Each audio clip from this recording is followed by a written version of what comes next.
that was a fantastic talk. I'm just looking at questions from people online. So you're very upbeat, Michael. It's nice to finish on a positive note, which is good. That's the way it should be, because it's a lot to celebrate from all our speakers. So, Chris, I'm not sure if you're there. Do you think there'll be an RSV vaccine licence in Australia in a year or two?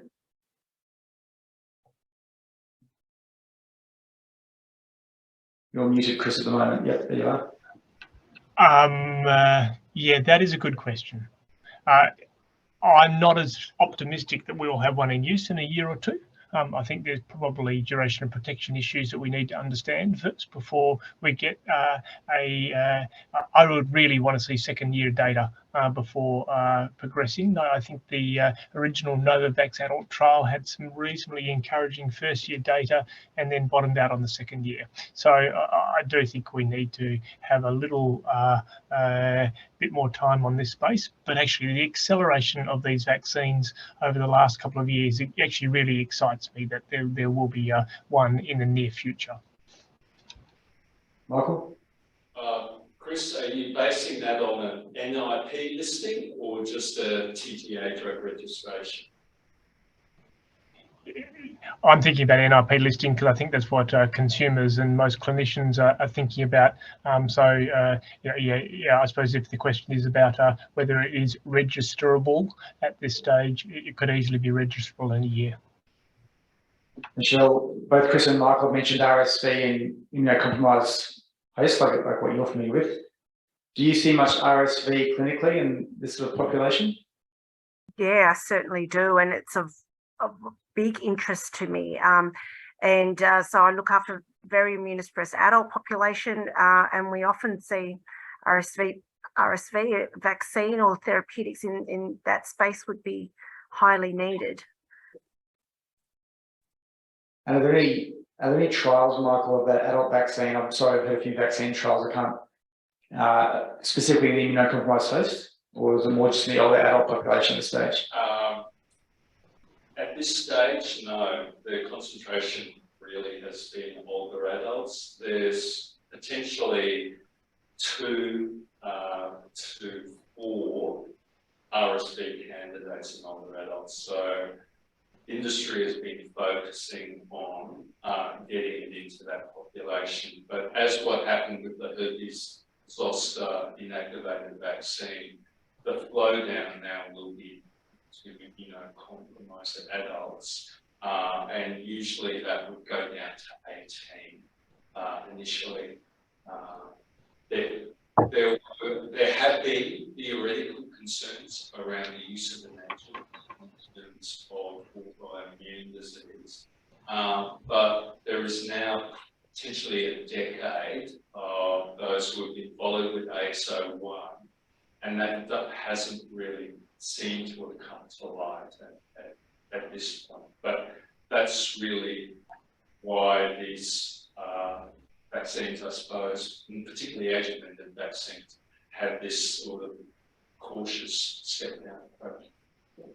How easy is it, Chris, to do vaccine studies in Australia? I get emails now and then, I'm sure others do, about participating in various vaccine trials. It's the largest Jewish unit where I am. I guess to me, I don't really understand it so well, and the logistics required. For therapeutic studies, I can conceptualise that a bit easier. Maybe we're set up for that a bit better. Just briefly, your experience maybe being involved in these studies and how we can contribute a small but well-off country like Australia. I think Australia has actually hit it above its weight as far as contribution to vaccine studies globally at this stage, with the understanding we're a relatively small population. I think one of the challenges of vaccine studies in Australia is we're relatively expensive on an international stage compared to some developing nations, but actually the outputs are high quality. So I think we have hit above our weight. The challenges in vaccine trials in Australia is more about access to some of the products rather than access to the patients. we probably haven't done as well in investigator-initiated or early phase studies in Australia, and Michael's probably got more experience with this, having worked with pharma, than I have. But those really early phase studies are often done internationally, and then really the phase 2B, 3 studies and phase 4 studies done in Australia.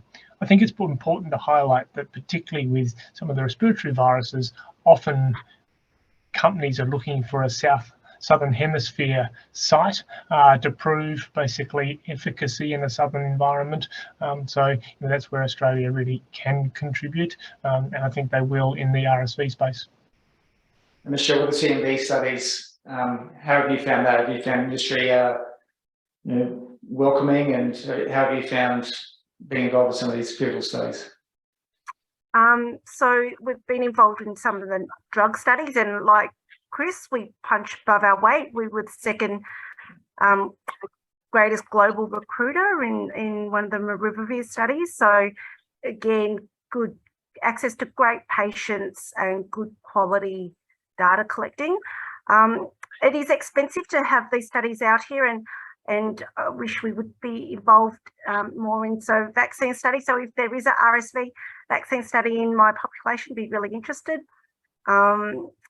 And just to let you know that there's currently a Moderna CMV vaccine study, but not in healthy women. In healthy women, which number of sites he would probably be involved with. Okay. Well, thanks so much to our three speakers, to Michael, Chris and Michelle, for joining us and for giving up your evening. I know you give lots of talks, but it's all time to prepare these talks and to give them, so I really appreciate it. I find as an adult ID physician, immunology I struggle with, and vaccines I struggle with, and so my hats off to all of you involved in this space. So thanks very much. I know we'll really got a lot out of it. Thank you. Thanks, it was great. Thank you.